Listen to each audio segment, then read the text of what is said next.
चलो हेलो दोस्तों, आज हम एमसीक्यू लगाते हैं। भारत में विदेशी कंपनियों में खासकर फ्रांसीसियों के एमसीक्यू हैं, तो ध्यानपूर्वक आप देखिए।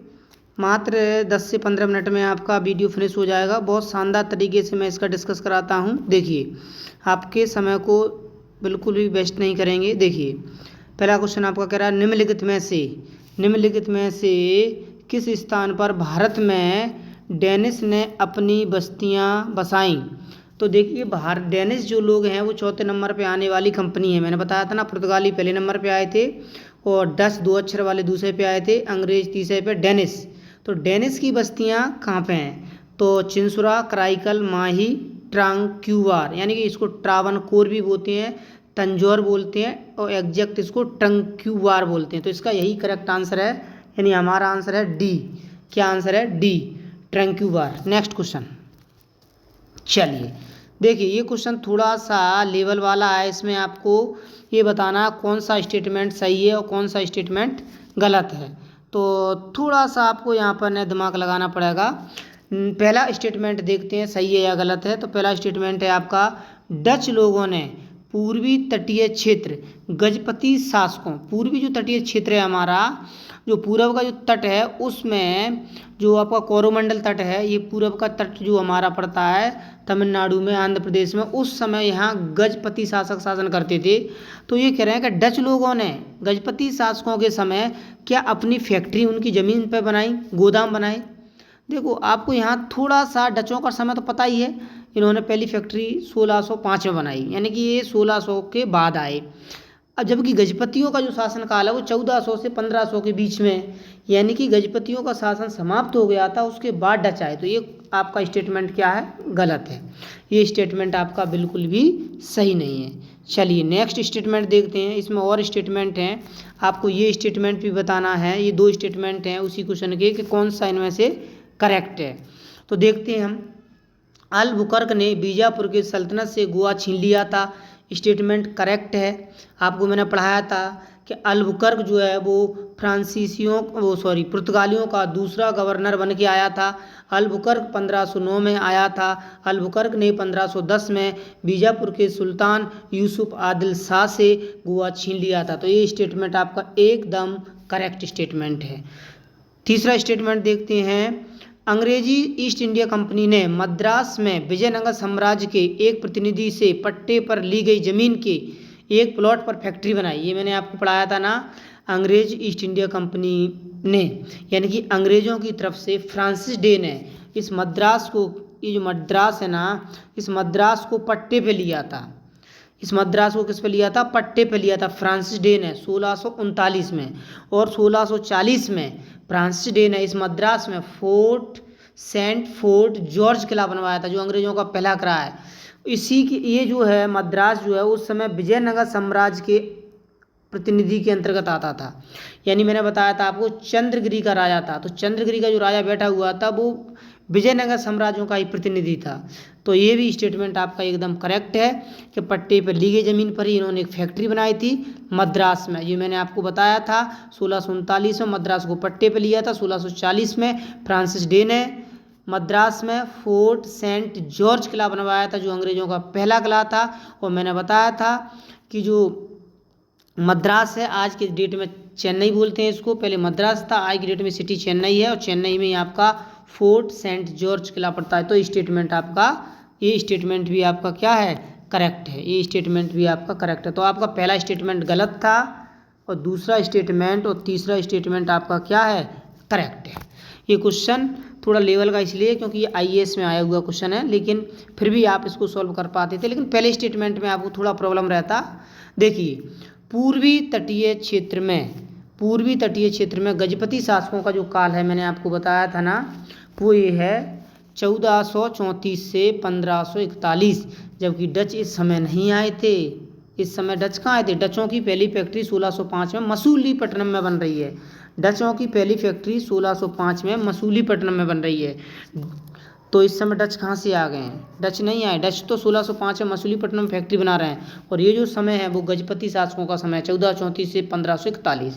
तो थोड़ा सा क्वेश्चन का लेवल था। नेक्स्ट क्वेश्चन देखते हैं। बहुत ही आसान और सिंपल क्वेश्चन, प्रीवियस ईयर का क्वेश्चन आ सकता है एग्जाम में। आप लोग तैयार हैं इसका आंसर बताने के लिए? देखो मैंने बताया था, आपने अगर मेरी वीडियो में पढ़ा होगा तो मैंने बताया था फ्रांसीसी ईस्ट इंडिया कंपनी का निर्माण किसके शासनकाल में हुआ था?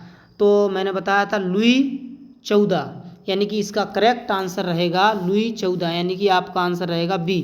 तो इसमें कोई ज़्यादा फैक्ट है, कोई ज़्यादा कंसेप्ट नहीं था, जो आपको आसानी से याद रहना चाहिए, लुई 14। चलिए नेक्स्ट क्वेश्चन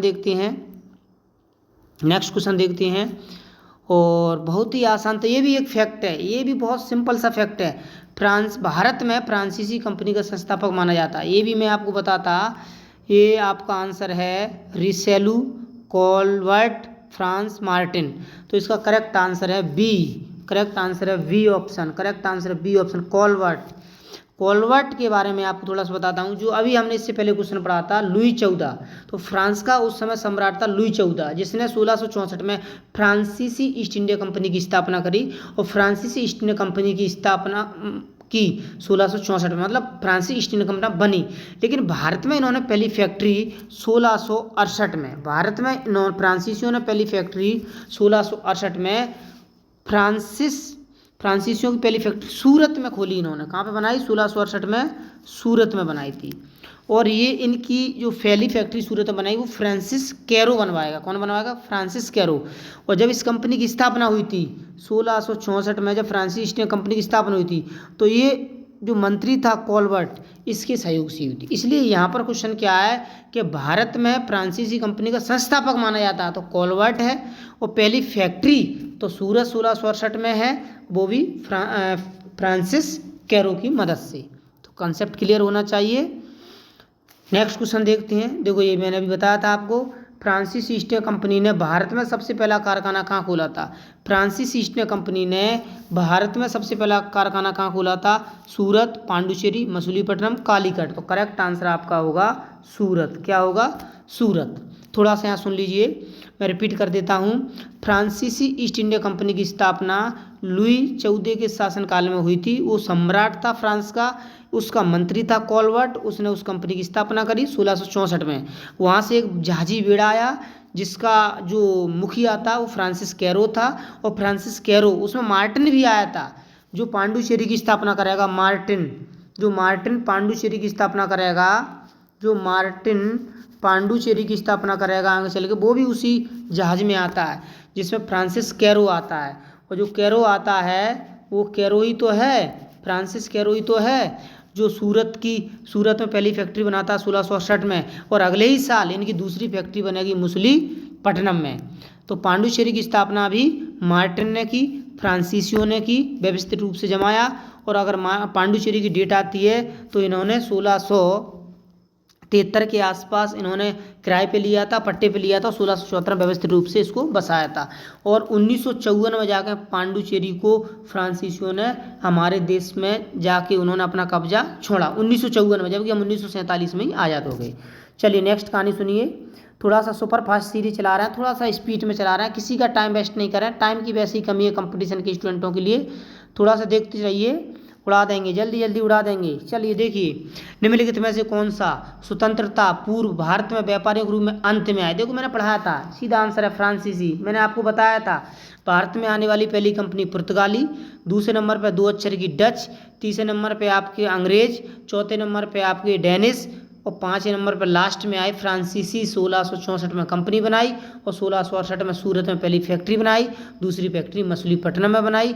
कॉलवर्ट के सहयोग से स्थापना हुई थी, उस समय उनका लुई 14 शासक था, और फ्रांसिस कैरो ने सूरत में फैक्ट्री बनाई थी। और मार्टिन ने, फ्रांसीसियों का जो था व्यक्ति मार्टिन, उसने पांडुचेरी की स्थापना करी। इतना कंसेप्ट आपका क्लियर है। नेक्स्ट आगे बढ़ते हैं, जल्दी जल्दी देखते हैं, सुपर फास्ट, टाइम नहीं है, जल्दी सुपर फास्ट। देखो ये कितना सिंपल क्वेश्चन है, बताइए। मैंने आपको पढ़ाए थे कर्नाटक के तीनों युद्ध, फ्रांसीसी और अंग्रेजों के बीच में, पढ़ाए थे कि नहीं पढ़ाए थे? तो इसका आंसर क्या हो जाएगा? डी। कितना सिंपल क्वेश्चन है, दिमाग ही नहीं लगाना भैया, दिमाग नहीं लगाना है, इतना सिंपल क्वेश्चन है, इसमें क्या दिमाग लगाना है? अंग्रेज और फ्रांसीसियों के बीच में अंग्रेज और फ्रांसीसियों के बीच में कर्नाटक युद्ध हुआ था। जैसा कि आप लोगों को पता हो, मैंने कर्नाटक के 3 युद्ध बताए थे। कर्नाटक का पहला युद्ध बताया था 1746 से लेकर 1748 तक, जिसमें एक्सला सैपल की संधि हुई थी। और ये युद्ध हुआ था ऑस्ट्रिया के उत्तराधिकारी को लेकर ब्रिटेन और फ्रांस के बीच में। और इसी युद्ध में 1746 में डुप्ले, जो 1745 में पांडुचेरी का गवर्नर बन के आएगा, डुप्ले ने 1746 में अंग्रेजों का, जिनका दबदबा था, उनसे मद्रास छीन लिया था। हालांकि पहले कर्नाटक युद्ध में फ्रांसीसियों की विजय होगी, डुप्ले की विजय होगी और एक्सला सैपल की संधि के द्वारा प्रथम युद्ध समाप्त कर दिया जाएगा। जैसा कि आप लोगों को पता है, मैंने दूसरा युद्ध भी बताया था। और दूसरा युद्ध, जैसे फ्रांसीसियों का दूसरा युद्ध हुआ था 1749 से लेके 1754 तक, ये दूसरा युद्ध चला था। 1749 से लेके 1754 तक कर्नाटक का दूसरा युद्ध चला था। इसमें डुप्ले की हार हो गई थी, यानी कि फ्रांसीसी हार गए थे और इस युद्ध में अंग्रेज जीत गए थे, अंग्रेजों का वर्चस्व बन गया था। और इस युद्ध की समाप्ति में अगले साल जब 1755 में जाके पांडुचेरी की संधि के द्वारा कर्नाटक का दूसरा युद्ध समाप्त कर दिया गया था। इसके बाद कर्नाटक का तीसरा युद्ध, जिसे सप्तवर्षीय युद्ध के नाम से जाना जाता है, 7 साल तक चला था। सप्तवर्षीय युद्ध के नाम जाना जाता है। ये जो कर्नाटक का युद्ध है वो चला था 1756 से लेकर 1763 तक। 1756 से लेकर 1763 तक 7 साल चला था। क्वेश्चन आता, सप्तवर्षीय युद्ध कब से कब तक चला था? 1756 से लेकर 1763 तक। कौन कौन के बीच में चला था? ब्रिटेन और फ्रांस के बीच में चला था। और इसी युद्ध के बीच में 1760 में वांडीवासी का युद्ध लड़ेंगे। हमारे वांडीवासी जो जगह तमिलनाडु में पड़ता है, तो इसका करेक्ट आंसर हो गया। और ये युद्ध जो है पेरिस की संधि के द्वारा समाप्त कर लिया जाएगा, यानी कर्नाटक का तीसरा युद्ध पेरिस की संधि के द्वारा समाप्त कर लिया जाएगा। तीनों संधियों को मैं रिपीट करता हूँ। पहली जो संधि मैंने आपको बताई थी, जो अंग्रेज और फ्रांसीसियों के बीच में जो पहली संधि हुई थी, एक्सला सैपल की संधि। दूसरे कर्नाटक युद्ध की जो संधि हुई थी वो पांडुचेरी की संधि। तीसरे कर्नाटक का युद्ध समाप्त हुआ था वो हुआ था आपका पेरिस की संधि। और इस समय आपका जो तीसरे कर्नाटक युद्ध के समय इस समय आ गया था काउंट लाली। चलिए नेक्स्ट देखते हैं। परवानी थोड़ा सा नेक्स्ट देखते हैं। बहुत आसान क्वेश्चन है। देखो ये सिंपल सा क्वेश्चन है, फैक्ट है, उड़ा देंगे, तुरंत उड़ा दो। क्या है इसमें? जब फ्रांसीसी नेतृत्व में फ्रांस ने पर कब्जा कर लिया था, मतलब फ्रांस ने किस चीज़ पे कब्जा कर लिया था? तब पहले कर्नाटक युद्ध लड़ा गया था। तो पहले कर्नाटक युद्ध के समय फ्रांस ने कब्जा कर लिया था। आपको बताया था ना, अंग्रेजों का जो वर्चस्व था वो शहर मद्रास, तो मद्रास पे इन्होंने कब्जा कर लिया था। किस पे कब्जा कर लिया था? मद्रास पे कब्जा कर लिया था। कौन ने कर लिया था? डुप्ले ने। और फिर इसके बाद एक्सला सैपल की संधि के द्वारा 1748 में इसको पुनः वापस कर दिया गया था अंग्रेजों को। आज अगर मद्रास अंग्रेजों को वापस नहीं करते तो अंग्रेजों की एक जो फैक्ट्री यहाँ पर थी, यहाँ जिनका जो मुख्यालय था वो फ्रांसीसियों का होता, लेकिन फ्रांसीसियों ने अपना मुख्यालय पांडुचेरी में बनाया था। देखिए तो आपका करेक्ट आंसर है मद्रास। इसकी सभी कहानी हम बता चुके हैं। आगे देखते हैं। और आगे आपका ये क्वेश्चन भी मैं आपको बता चुका हूँ कितना सरल है। फ्रांसीसी व्यापारिक कंपनियों ने 1673 में भारत में अपने ठिकाने कहाँ बनाए थे? तो 1673 में मैंने बताया था ना, इन्होंने शेर खां लोधी एक आदमी था, तो शेर खां लोधी से पट्टे पे लिया था। क्या लिया था? पांडुचेरी पट्टे पे लिया था। क्या लिया था? पांडुचेरी पट्टे पे लिया था। इन्होंने क्या लिया था? पांडुचेरी पट्टे पे लिया था। चलिए देखो 13 मिनट खत्म हो गए हैं, थोड़ा सा 20 मिनट हो जाएगा, जल्दी करते हैं। इसका आंसर हो गया ना पांडुचेरी आंसर है। करेक्ट आंसर इसका क्या था? पांडुचेरी। पूरी कहानी मैंने बता दी है। और जिस किसी को अपने मन से आंसर लगाना, थोड़ा वीडियो को पॉज कर लिया करो, क्योंकि थोड़ा सा मैं स्पीड में पढ़ा रहा हूँ। नेक्स्ट क्वेश्चन जल्दी से देखिए। ये क्वेश्चन अभी पढ़ाया था मैंने। एक्सला सैपल 1948 की संधि के संबंध में कौन सा कथन सही है? अब आपको बताना कौन सा स्टेटमेंट सही है। तो प्रथम कर्नाटक युद्ध की समाप्ति मैंने अभी बताया था ना, बिल्कुल करेक्ट है। 1746 से लेके 1748 तक प्रथम कर्नाटक का युद्ध चला था। और प्रथम कर्नाटक का युद्ध में एक्सला सैपल की संधि के द्वारा 1748 में समाप्त किया गया था। तो ये पहला एकदम स्टेटमेंट सही है।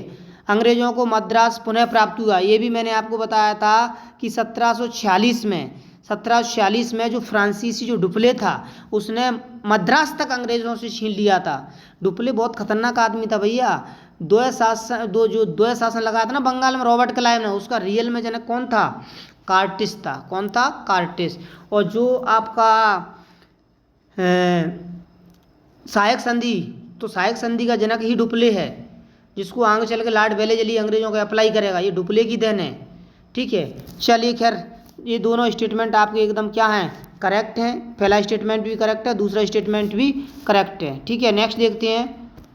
नेक्स्ट जल्दी से देखो, ये भी मैंने आपको पढ़ाया है। फ्रांसीसी सेना का नाम बताइए, उस सेनापति का नाम बताइए, उस सेनापति का नाम बताइए जो 1760 के बांडीवास के युद्ध में पराजित हुआ। तो बांडीवास का युद्ध कब हुआ था? तो ये आपको पता है ना, 1760 में बांडीवास का युद्ध हुआ था।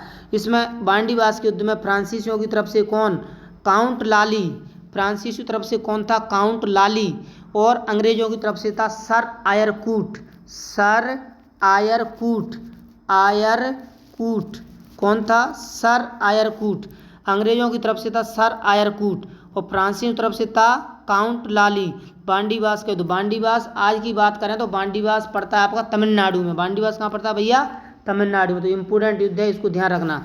तो इसमें फ्रांसीसियों की हार हुई थी, तो यहाँ से फ्रांसीसियों का भारत में व्यापार से वर्चस्व समाप्त हो गया था। तो इसका करेक्ट आंसर आपका आ जाएगा काउंट लाली।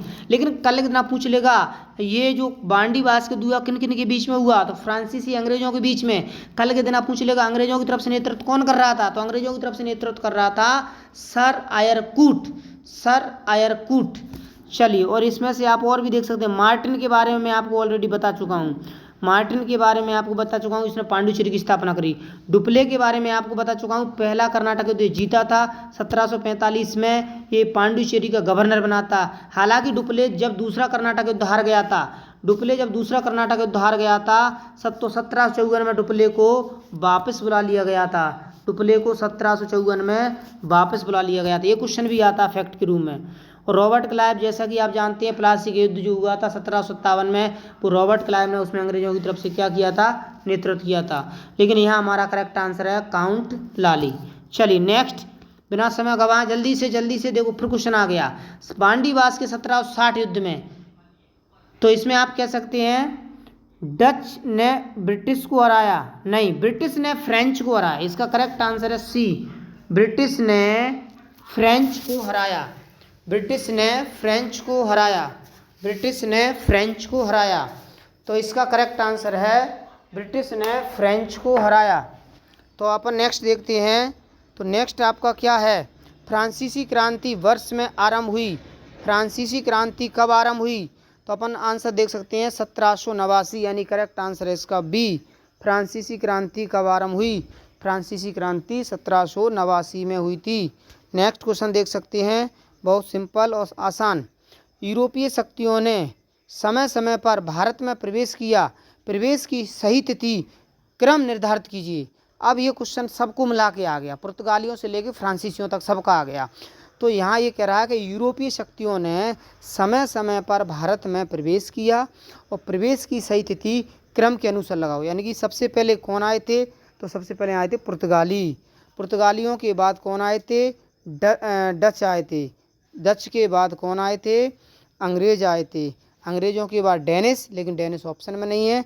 उसके बाद आपके आएंगे फ्रांसीसी, यानी दिए गए ऑप्शन से आपका आंसर होगा 4 2 1 3, यानी पुर्तगाली, डच, अंग्रेज, डेनिश नहीं है तो फ्रांसीसी। तो करेक्ट आंसर होगा 4 2 1 3। करेक्ट आंसर क्या होगा? 4 2 1 3।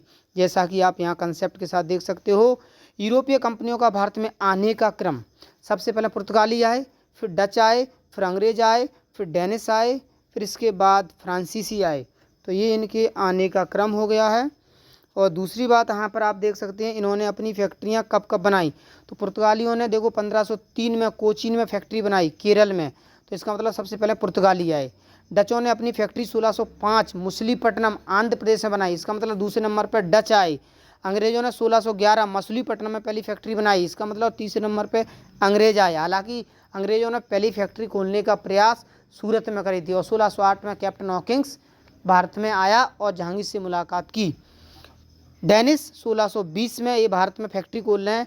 ट्रंकोवार, श्रावण, ये तंजौर, श्रावणकोर, ट्रंकोवार, ये जगह का नाम है डेनिश। तो चौथे नंबर पे आए डेनिश। और फ्रांसीसी लास्ट में आए, अंत में आए, अंत में आने वाली कंपनी है 1668 सूरत।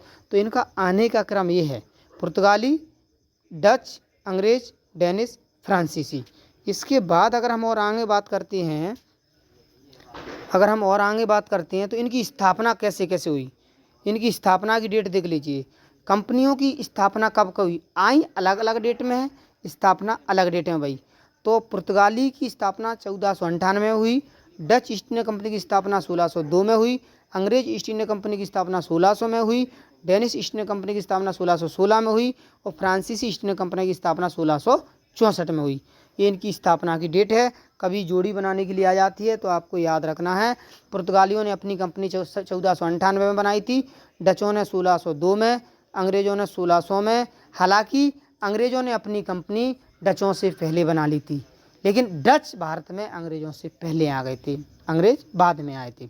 डेनिश ने 1616 में और फ्रांसीसी ने 1664 में। हालांकि अंग्रेजों ने 1599 में कंपनी बनाई और 31 दिसंबर 16 को तो इन्होंने ब्रिटेन की रानी महारानी जिसका नाम है एलिजाबेथ प्रथम से परमिशन ली थी। चलिए नेक्स्ट क्वेश्चन देखते हैं। बहुत आसान, बहुत ही आसान। देखिए ये क्वेश्चन देखिए कितना आसान है। हालांकि ये आपको नहीं आता है, फिर भी इसका आंसर आता है आपको। देखो कैसे आता है। पूछ रहा है, ब्रिटिश पूर्व काल में अपने जहाज को सूरत बंदरगाह पे नहीं लेकर आया। मतलब जब ब्रिटिश के आने पूर्व काल में, जब ब्रिटिश का काल चल रहा था, ब्रिटिश के पूर्व काल में जैसे कंपनी आ रही थी तो सूरत पे बंदरगाह कौन लेके नहीं आया। तो देखो सूरत तक पुर्तगाली भी गए। आपने पढ़ा था ना, स्वाली का युद्ध अंग्रेज और पुर्तगालियों के बीच में 1612 में सूरत को लेकर हुआ था। तो पहला आंसर आपका करेक्ट है। सूरत में इन्होंने फैक्ट्री बनाई अंग्रेजों ने, तो इस हिसाब से ही पहला आंसर आपका करेक्ट है। रूसी और जर्मन इनके बारे में पता नहीं है, छोड़ दीजिए। सी देखिए, सी क्या है, अंग्रेज और अरब। हालांकि अरब के बारे में आपको इतना जानकारी नहीं होगा, लेकिन अरब देश के लोग भी हमारे देश में सूरत बंदरगाह पे अपने जहाज लाते ले जाते थे। लेकिन कम से कम आपको ये तो पता ना, अंग्रेज तो सूरत बंदरगाह पे आते थे।